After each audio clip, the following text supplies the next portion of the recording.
Everybody loves an underdog, everybody loves a scoundrel, everyone loves a rogue and a villain, but we all love a good spaceship on this channel.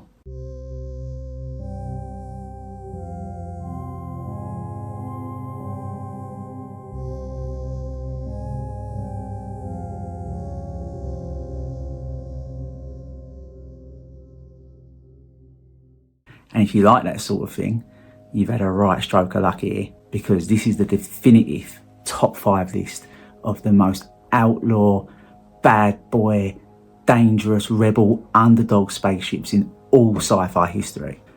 At number 5, sadly, is the Planet Express ship, the sole spaceship of the Planet Express delivery company, possibly the most outrightly pretty ship on this list. Designed, owned, built, and sometimes operated by Professor Farnsworth, but most often crewed by Captain Leela, the Cyclops mutant, Bender Bending Rodriguez, the robot, and Philip J. Fry. The old girl was 80 metres long and capable of 99% the speed of light. Although it has to be noted that in Futurama, the speed of light is drastically faster in our conception of it, because scientists realised a few years back that it was a little bit slow actually, so they raised it. She's armed with a single laser turret plus 2 torpedo launchers, and another 2 for show purposes. She's equipped with a dark matter engine that doesn't actually move the ship, it moves the entire universe around the ship. And in true comedy style, it's fueled by Nibbler's poop, which happens to be dark matter. Although after the events of the episode Wild Green Yonder, it's replaced with more environmentally friendly whale oil. It's actually only in later seasons as well we get to find out Planet Express ship's real name, when it transpires that Professor Farnsworth actually calls her old Bessie.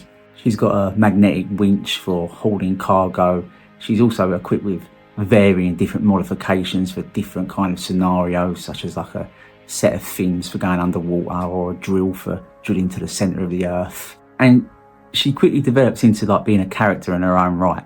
Now in the early seasons of it, like series 1 and 2 for instance, she's got a lot of character. I mean, she's beautiful to look at, but she's full of character in the same sense that like Red Dwarf has got character, but later on she sort of gets a bit more fully fleshed out when she enters a relationship with Bender. She's actually voiced by Sigourney Weaver in that episode as well. But why is the old girl on the list? And I could go on for ages talking about all the ins and outs of the ship and all of the weird little things that go on with it and the humorous side of it. Well, you got to remember, in 1999, when the show premiered, Matt Groening, the guy who created the show, was at the top of his game. He'd just been doing The Simpsons, which was, in them days, it was just like out of this world good. And he was at Fox, and Fox was like, basically, give us another show. Do anything you want, just give us another show. So he chose to just really indulge his love of science fiction. And it's really easy to forget in a post-Big Bang Theory world how brave a decision that was. Because in them days, sci-fi was niche. And it would have been just so easy for him to just go, right, Star Trek, Star Wars, that's what I'm drawing from, that's it. But he didn't. He drew from a lot of other sci-fi properties and shows that are further up on this list, and gave us the Planet Express ship that is perfectly balanced between looking futuristic and looking very retro, yet full of lore as well. Straight away, instantly, you know this ship has got a backstory. You can tell just by looking at it that it is a character in its own right. One of Matt Groening's rules that he uses when he animates stuff, it's a Walt Disney rule, is that every character that is designed by him must be instantly recognisable as a silhouette. That rule applies to the Planet Express ship. And Futurama acted like a gateway for so many people to get into science fiction. And in Futurama, and in science fiction in general, Planet Express ship is just iconic. And that's why Planet Express ship is on this list at number 5, because she carried that ragtag group of people on some of the most funniest adventures in the history of science fiction. Number 4, the Liberator. Well, obviously, it's a 200 metre long alien battle cruiser that's capable of a top speed of standard by 4, whatever that is. And in the plot of the show, in what is possibly the greatest stroke of luck anybody's ever had since you decided to watch this video, a prison ship which is carrying Blake and his ragtag group of space criminals happens to stumble across this spaceship during the events of a attempted mutiny.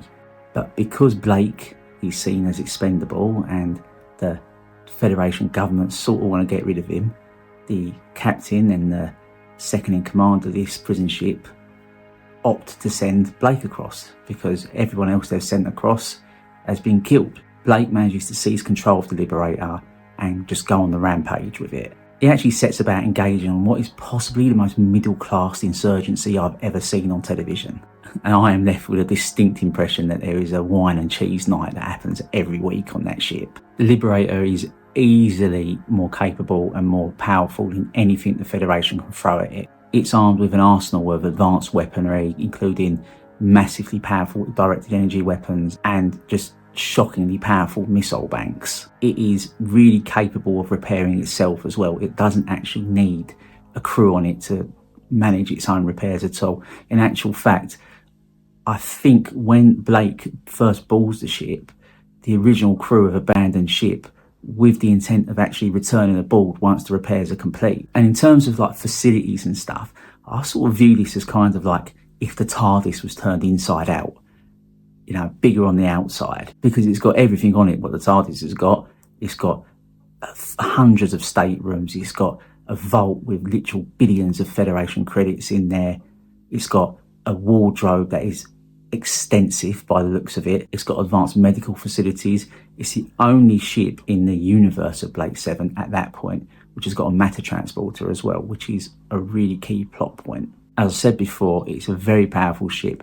It's not only much faster than anything the Federation's got, it is eminently capable of just making mincemeat of anything the Federation throws at it. And the ship itself is actually the 7th member of Blake's crew. The computer, Zen, for instance, is possibly the most likeable character on the show. It's definitely the least psychotic and certainly the most agreeable of the two computers that are on the show. Because as Charlie Brooker once said, Aurak has got the same level of condescension as a professor of Latin sneering at a particularly stupid tent peg. It makes the list purely and simply because it's so cool. It really, really looks good. It looks, in the context of the show, it looks like it's something that is alien in origin. Roger Murray Leach designed it and he done a really great job. He designed both the exterior and the interior of it. And yeah, I do get it. Blake 7 does have its weaker moments. I mean, Terry Nation did have an habit of phoning it in at times as well. I mean, I get the sense that he would sort of get bored with a project halfway through. But Blake 7 is conceptually excellent. And yet we're used to this nowadays. We're used to really morally grey characters everywhere on television. But when Blake 7 first came out, that was really new and that was really quite refreshing. They're neither heroes nor anti-heroes. They're all deeply flawed individuals. But that's what this show was about. It wasn't Star Trek. It was the opposite to Star Trek. Hence, when they introduced the Federation to it, their logo, the Federation's logo, is the Starfleet symbol turned on its side. And off the bat, that's telling the viewer two things straight away. That's saying, hey, this isn't Star Trek. This is the opposite to Star Trek. Yeah, they wouldn't do something as in the face as like reversing it or turning it upside down. They put it on its side. This isn't Star Trek. This is Star Trek turned on its head. And I suppose on a kind of deeper level, they're also saying that, hey, this Federation, the Federation of Blake 7, that is the opposite to the United Federation of Planets in every way. And that is why that is at number 4 on this list, because Blake 7 is a flawed yet very important science fiction television series. Number 3 is Moya. Unavoidably, I'm afraid. So I was actually surprised when I was researching this video because I was looking at the dimensions of every spacecraft I've got on it. And I didn't realise this at the time, but Moya's actually a little bit bigger than an Imperial 2 Star Destroyer. So in the context of Farscape, she's like their home. She's their ship. And they're a group of convicts and they're being transported at the same time as John Crichton is sort of wormholing his way into them. He gets brought aboard along with Erin Sung, who's a peacekeeper pilot. Moya is also a prisoner. She's alive. She's a biomechanical ship. She is bred in space. She's an animal, like a space whale. And she's got a control collar around her. They managed to remove this control collar from her, and she starbursts away. Now, a starburst is sort of the only defensive manoeuvre she can do, like an FTL jump from Battlestar Galactica. And they jump away into the unknown regions of space, which is where most of the action takes place. And they're being pursued relentlessly. Commander Crazy's got it into his head that John Crichton is responsible for unaliving his brother. But more sinister than that, they're after Moya because Moya is pregnant and they want that hybrid Leviathan to themselves. But also, they want the wormhole tech that's in John Crichton's head. So as I mentioned, Moya is alive. She's a living being. She's a character in the show as much as everybody else is. And she's got this symbiotic relationship with her pilot. And he is physically bonded with her as well. His nervous system interacts with her. He is connected to her in every sense. And in actual fact as well, I think the puppet for Pilot is possibly one of the most well-crafted and dynamic puppets I've ever seen on television. Now, all of the puppetry in this show is absolutely brilliant. It's all Jim Henson. And the show's production, in technical terms, is really complicated because it was produced by Fox in America by the Jim Henson Company, who used their workshop in London to make all the puppets, who then sent them to Australia for filming. I think it's this Australian element, though, that gives the programme its sort of unique flavour, because Australian science fiction is absolutely brilliant. We've got real behemoths like Mad Max coming from there, yeah, but even right the way down to little kiddie programmes like The Girl from Tomorrow. And that's what makes Moya great, because they dare to be different with her. She was completely different to any other spaceship you'd see in the late 90s. As I mentioned before, that symbiotic relationship she's got with Pilot, that's unique, I think, in science fiction, because it'd be just so easy to just have a bank of computers and some sort of sentient AI that the crew interact with.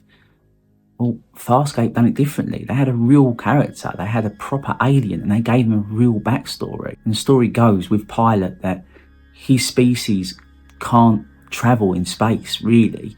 They need to have a Leviathan to help them do it. And that when they bond with a Leviathan, it's a lifetime deal. They can't unbond with them. And they sacrifice their lifespan. They can live for thousands of years. But when a Leviathan dies, they die. And a Leviathan can only go for about 200 years. But then later on, we find out that, hey, Pilot, he's not Moya's original pilot, is he? He's her second pilot, because he took part in some sort of weird peacekeeper experiment aimed at swapping them around to see what they could get away with. Real character development, real out there science fiction as well. Again, that show was all about bravery, and it was all about the bravery to be different, because every character in that show was different. They was all types of crazy. So Moya makes it onto this list for those reasons, yeah. But I think really, she's a really influential design. So if you go back and you look at the state of science fiction in the late 90s, what did you have? Well, yeah, you were starting to get films like The Matrix coming through and all that, which are kind of high concept. Farscape was very high concept. But when you look at the spacefaring science fiction of the late 90s, Moya is really different. She's really influential. Look at Star Trek. It was really clinical. It was really sleek, it was really futuristic, really sci-fi, but everything else came straight out of Alien. That kind of used, inhabited, kind of grimy, space trucker-esque kind of design philosophy. Honestly, the only other show which was as crazy looking and as crazy conceptually as Farscape is Lex. But I really think her design was so influential moving forward. That kind of living machine aspect to her. I certainly feel that Russell T Davies, when he was tasked with bringing back Doctor Who, he looked at Moya and he was like, hey, yeah, that's a really nice look. And I think when he designed his TARDIS, he was really looking at her and going, that's what I want. And you can see that from the design of the console room. It's alive, it's a living thing. Now, Russell T Davies says he likes the idea it's like a coral that's growing slowly over thousands of years.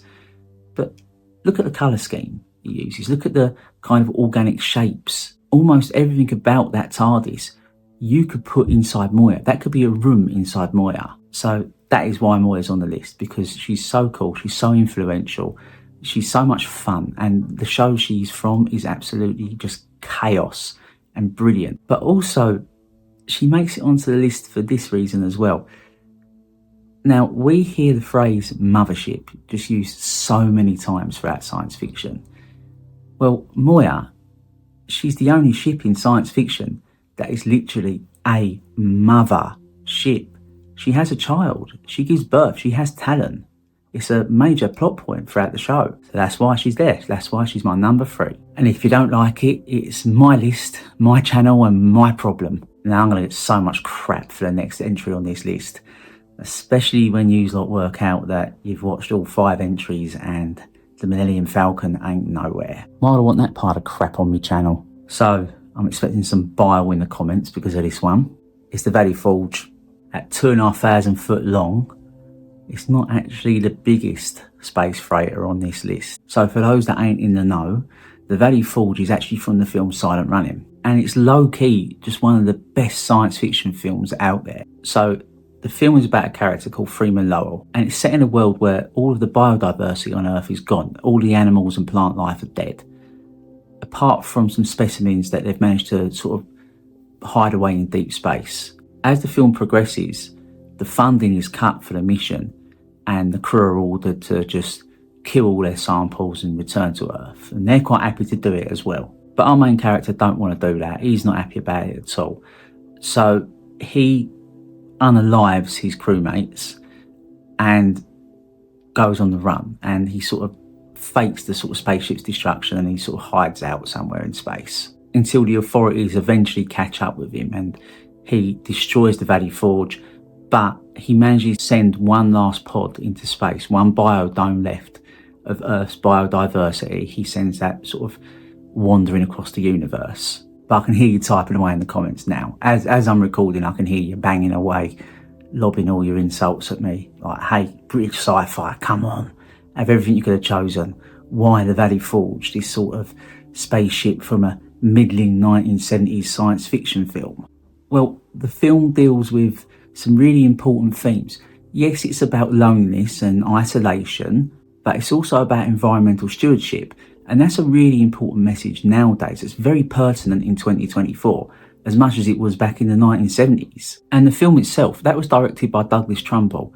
And he had come off of 2001: A Space Odyssey. He says himself in an interview, it was his apprenticeship. He was apprenticed to Stanley Kubrick. And that pedigree is there. It's in the film. The model is technically excellent. That thing was 25 foot long. That is huge. But there's also something very subtle happening here. If you look at the design of these ships, now you normally see at the beginning of the film there's like 4 of them floating along together. But if you turn those ships up and you point them to the sky, they look like stylized trees. They've got these sort of long brown latticework sections, which are the trunk. And then you've got these biodomes at the top of it that could be the branches and the leaves. And what is the film about? Well, it's about loss of biodiversity. It's about deforestation. And when you see these ships, they're always on their side, like trees that have been chopped down. And there's more than one of them. There's a forest of trees that have been chopped down. This design was so good that it had a life after it as well. It had a life after Silent Running. So these ships are reused in Battlestar Galactica to great effect. They're the agri ships in the fleet, the ragtag fleet escaping the Cylons. These agri ships grow everyone's food. And it's not just the models neither. It's the sets as well. It's the internal sets for the biodomes. And because of this, Bruce Dern makes an uncredited cameo. He's just in the background because they use some stock footage. And that legacy carries forward as well to the reimagined series of Battlestar Galactica. I mean, we all remember the mini-series where the botanical cruiser gets destroyed, but also there's that luxury cruiser in the fleet as well, the Cloud 9. That's got those biodomes as well. So for all that, yeah, that's why it's at number 2, rightly so as well. Don't argue with me. But in the broader context of science fiction, Silent Running is really important. Now bear with. So one of the critiques levelled at Hollywood at the moment is that everything seems to be these sort of big budget action films that cost $250 million to make, with another $250 million advertising budget, and it's sort of squeezing out creativity. I actually subscribe to that argument as well. Now, don't get me wrong, I love a Marvel film. I love a big, dumb Hollywood action film as much as anybody else. But even the likes of George Lucas have come out and said, look, hey, we need to be making more smaller films with lower budgets, just so we can start letting some fresh talent through and some fresh ideas through. And the story of Silent Running vindicates that argument. So there's an interview with Douglas Trumbull, and he tells the story of this film and how it came about. And what he says is very interesting. He said Universal had seen the success of Easy Rider, which was made for peanuts, but it was really big at the box office. So they approached him and several other young directors and said, hey, let's be creative. You go out there and make your films. Yes, they gave him a budget which was probably smaller than what my mum gave to me for my school dinners, but they said, hey, no studio interference. You go and make your film. And he managed to deliver to them one of the greatest science fiction films of all time, with loads of subtext, with great special effects, an important message, and it's just fantastic longevity. Unfortunately, though, he was done dirty in the end by the studio, because they never let him advertise the film. They said, hey, as part of this project, as part of this idea, we're not going to advertise the film. We're not going to promote the film. We're going to let it go on word of mouth. We're going to see how it gets on. And to this day, the director says that's one of his biggest regrets, is that they didn't promote this film. It's so high up on this list for everything I've just said, because it was a fantastic piece of design, which was just technically excellent in its delivery. It went on to have an afterlife in Battlestar Galactica, and then even further after that, it went on to be reimagined in 2003 for the miniseries. But I think as important to that, it's the environmental message that the film carries, that message of environmental stewardship, which is as pertinent today as it was 50 years ago, yes. But on top of that, I think it's its whole message it sends to Hollywood about filmmaking and about where Hollywood is now. Because, you know, I mentioned a moment ago that they approached several directors and said, hey, have at it, make your films. One of those other directors was George Lucas. American Graffiti was one of the other films. So, we're finally at number one. And I'm expecting the comments section to be scathing. But I'm afraid there's no avoiding this choice. Just like there's no avoiding you hitting the old like and subscribe button, is there? But my number one choice, remembering this is the definitive list as well, there's no greater list in this. This is the ultimate list on YouTube of this type of thing. The number one ship on this list is Red Dwarf, a gigantic red trash can with no brakes and 3 million years on the clock. Now, I don't actually know how big this ship is. Holly says it's the size of a city, but it varies between series kind of thing. So when Holly says it's the size of a city, I picture it as Manchester, because Manchester was the city where Red Dwarf was born. And it pains me to say that, because I'm from London and we don't like them Manx very much at all. And the premise of the show is this. The universe's biggest slob, Dave Lister, is the lowest ranking member of the crew. And it is his job and his direct superior's job, Arnold Rimmer, to go around and clean the gunk out of all the chicken soup machines. Lister smuggles a cat onto the ship and it gets discovered. So Lister has to go into stasis for a period of 18 months. During that time, because of Rimmer's incompetence, he does some dodgy work on some radiation shielding, and there's a massive leak and everybody gets killed. They're all dead, everybody's dead, they're all dead, everybody is dead, Dave, they are all dead, Dave. Because of the half-life of this radiation, it's unsafe for Lister to come out of stasis, so he's kept in there for 3 million years. And during that time, his cat has given birth to other kittens who have grown up and given birth, and eventually they have evolved into the third character of the series, the cat. And later on, we get introduced to the fourth member of the crew. We get introduced to Crichton, the robotic servant, or Bogbot from Hell, as Rimmer likes to call him. So Red Dwarf is the setting for the show. It's the titular ship, but it's the setting. Certainly for the first 2 seasons, after which they change the format up a little bit and they have many more adventures off of the ship. but for the first 2 seasons, this is it kind of thing. As I mentioned before, Red Dwarf is vast. Its crew complement varies. In the first few series, you sort of think it's a couple of hundred. Later on, that gets increased to a few thousand, and then later on, it gets increased to a few tens of thousands, with a hidden prison as well on the ship. It's got 3 different types of support craft it operates. It's got a fleet of blue midgets, which are initially sort of almost like Chinook helicopters with tank tracks attached to them. They later on get remodeled into these sort of ATST walking kind of type machines as well. You don't get to see the other one called the White Giant, but you are sort of told it's there kind of thing. But I think most importantly for the series is Starbug. That's the third type of vessel it operates. It's called Starbug because it's painted green and it looks like a bug. It's got this sort of modular construction, these 3, a cockpit module, a habitation module and an engine module. But in the production of Red Dwarf, Starbug was supposed to have been called the White Giant. It wasn't until they built the model and realised it looked like a bug that the name Starbug was given to it by the crew, and it stuck because it just sounded cooler. It's really important to the run of the show because it takes the crew off of Red Dwarf. It enables other adventures away from the mothership. And in actual fact, I was going to put Starbug as my number 1 selection for this list, but Mrs. Sci-Fi said, hey, no, Starbug's too cute to be a scumbag ship. And I think she's right in all things. If you look at the shape of Red Dwarf, if you strip away all the greebling from it, it's sort of like a hexagonal kind of shape, but like elongated. It's got a ram scoop at the front, which takes in hydrogen, and that gets processed on board, and it's used as fuel, and it's blasted out the back. So, in effect, Red Dwarf has got an infinite range. On board, it's got a computer system known as Holly. Now, Holly originally is brilliant. It's got an IQ in the thousands, but due to the 3 million years of being on his own, in his words, he thinks he's gone a bit peculiar. He's got computer senility. He's senile. He's absolutely bonkers. Later on, he changes his head over. Another actor takes over the role, Hattie Hartridge, and she's brilliant in the role, as good as the original actor.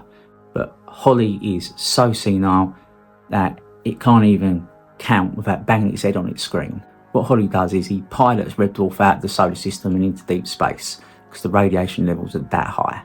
And after 3 million years, he wakes Lister up. He releases him from stasis. He is no longer a non-event mass with a quantum probability of 0. He is back out into the real world after 3 million years. What Red Dwarf can also do is it can support a single hologram of one of the crew members.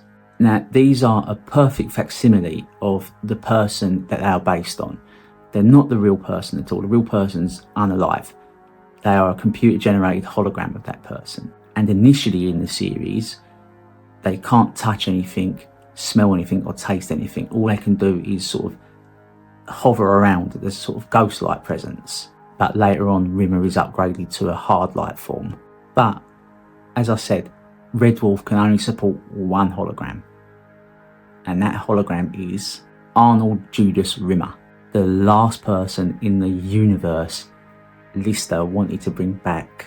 Holly brings Rimmer back out of everybody on the ship to keep Lister sane. Because that conflict, that ongoing conflict of personalities with Rimmer, he felt that would be the best fit to keep Lister sane. I actually think it would probably drive him insane. It'd drive me nuts. Because Rimmer doesn't just dislike Lister. Initially, at least, he despises Lister on like a biological level. They are literally the most oddest couple ever written. But why Red Dwarf? Out of everything, out of all the other ships in this list, why is Red Dwarf number 1? Now, there's been many lists with Red Dwarf in it, or high up in the list, or even at number 1.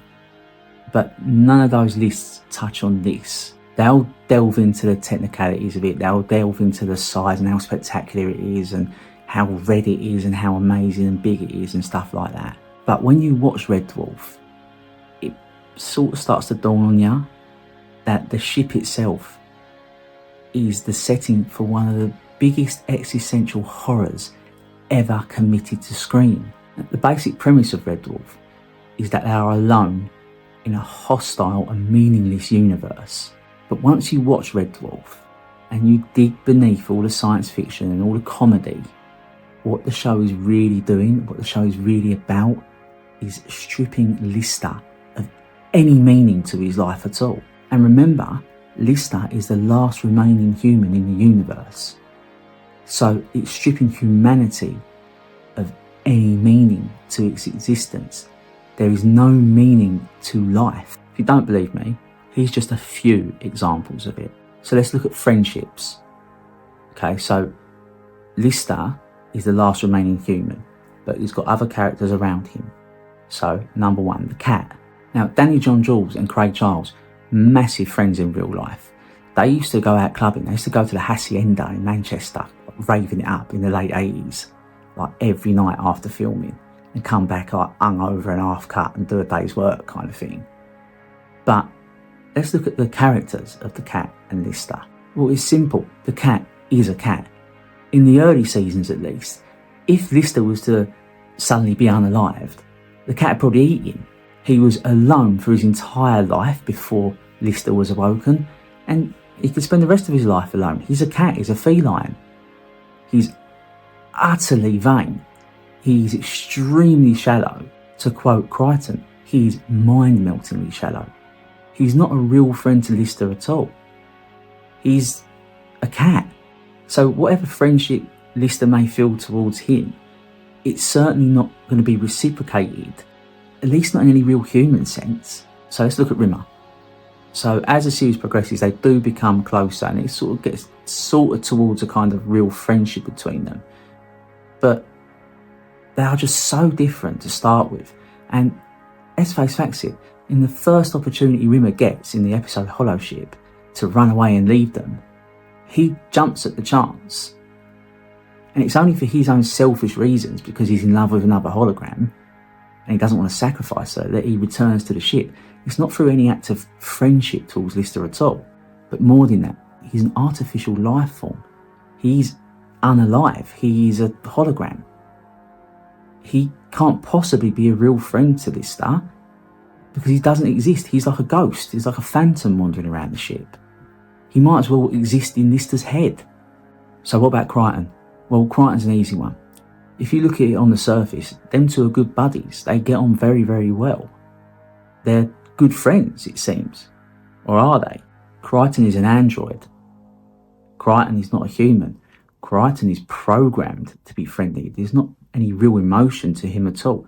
He's only experiencing what he's programmed to do. And yes, okay, he breaks his programming at Lister's behest, and Lister does reconstruct him after an accident to make him the Crichton that we sort of know and love, but he's still not a human. He's not capable of a real friendship because he's mechanical. Another thing that makes us human, apart from friendships, is family. Well, Lister is, at least in the early seasons, he's an orphan. He's got no family outside of Red Dwarf, but that is immaterial because, you know, even if they were still alive, he'd still be 3 million years away from ever seeing them again. So what about procreation? What about having children then? Well, yes, Lister does have children. He has twins, Jim and Bexley, named after his favourite zero-G football player, Jim Bexley Speed. But he can't raise those children. Those children are taken away from him and sent to their home dimension. And worse still, he actually sees one of them getting unalived. So even that, even fatherhood is stripped away from him. Or about love? Or about loving somebody and being with somebody? Well, that's taken away as well. Because throughout the series, he lusts after Christine Kochanski. Now, the story changes throughout the series as the deeper you get into it. Initially, he was always too scared to go and chat her up, so there wasn't a relationship there. Later on, you sort of find out, no, they've actually had a relationship with each other. And we learn in the episode Future Echoes that at some point he's going to marry Kochanski. So yeah, that's something to look forward to. There's meaning there, there's companionship, there's loving somebody. But even that is stripped away from him. Because when he does finally get to be with Kochanski, it's not his Kochanski, is it? It's Kochanski from another dimension. It's not the woman that he fell in love with from his own universe. She's wildly different to his Kochanski. She looks physically very different. She's from a different cultural background as well. I mean, the original Kochanski was a real working class girl from Glasgow, played by Claire Grogan, I think. Later on, she's very different. She's very middle class, utterly different to his love. Even that is taken away from him. Okay, what about finding solace in religion? Forget about it. It's one of the first things they lampoon. Because as it happens, Lister is the god to the cat's people. And for a man that is quite honourable and quite peaceful, he finds out that he's responsible for mass violence amongst that species. So all he's left with is just surviving day to day. And even that fight for survival is taken away from him. If you'd have dumped him on a planet somewhere and let him go all Robinson Crusoe, then yeah, he might have derived some meaning from that. But that doesn't happen. He's on Red Dwarf. The ship takes care of everything for him. It's completely artificial. There's, at least in the early seasons, there's no life on Red Dwarf. There's no greenery or anything. It's grey and drab and horrible and utterly meaningless. There's no fight for survival there because they've got enough food to last 30,000 years to start with. All the oxygen is recycled, so that's pretty much infinite. And the same with the water as well. There is no reason for Lister to survive. There's no reason for him to go on there. His life is meaningless. Red Dwarf is existentially horrifying, as much as it is hilariously funny. And Red Dwarf is the setting for that. At least for the first 2 seasons. I know they change it up for season 3 and they do more Starbug adventures.